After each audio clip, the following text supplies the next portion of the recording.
खूबसूरत लड़कियों की मंडली और पाखंडी बाबा के आश्रम का सच। जैसे ही लड़कियां आती थी पास, बाबा करता था मोहिनी मंत्र वाला खेल। सिर्फ कपड़े ही नहीं, लड़कियों के गारमेंट्स तक बाबा करता था डिसाइड। हाथरस सत्संग हादसे ने कई जिंदगियां उजाड़ दी। उन सब की चीख पुकार अभी तक लोगों के कानों में गूंज रही है। इस हादसे के बाद कई बड़े खुलासे हुए। ताजा अपडेट की बात करें तो बाबा ने अब खुद कैमरे के सामने आकर इस हादसे के बारे में खुलकर बात की, जबकि पाखंडी बाबा के राइट हैंड को गिरफ्तार किया गया।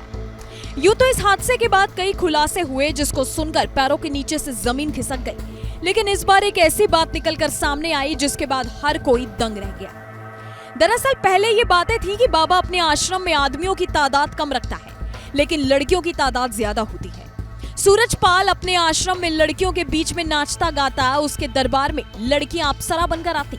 लेकिन क्या आपको पता है कि इस पाखंडी के आश्रम में लड़कियां कौन से गारमेंट्स पहनेंगी, ये भी पाखंडी बाबा डिसाइड करता था। जी हाँ, लाजमी है कि पाखंडी बाबा शराब और शबाब का शौकीन था। उसके दरबार में लड़कियां अप्सरा बनकर आती, नाचती, और वो भी उनके बीच में कन्हैया बनकर नाचता और गाता।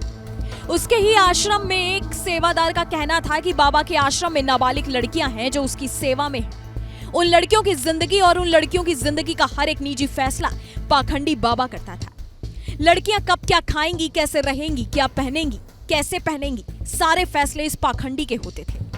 लड़कियां महिलाएं इसके दरबार में आती और बाबा उनको मोहित करने के लिए प्रसाद देते, मोहिनी मंत्र देते, जिसके बाद महिलाएं उस बाबा का नाम जपने लगती। खबरों के मुताबिक पाखंडी बाबा के पड़ोसी गांव की महिला ने एक बड़ा दावा किया था। महिलाओं ने बताया है कि सूरजपाल उर्फ बाबा के पास मोहित कर देने वाला मोहिनी मंत्र है। जानकारी के मुताबिक बाबा के सत्संग में महिलाओं की तादाद सबसे ज्यादा होती थी। बाबा के दरबार में महिलाएं सज धज कर आती और बाबा उनके बीच नाचता था।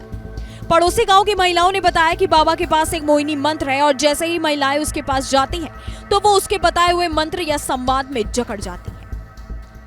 आपका इस तरीके के पाखंडी बाबा के बारे में क्या कहना है? ऐसे पाखंडी बाबाओं को कैसी सजा मिलनी चाहिए?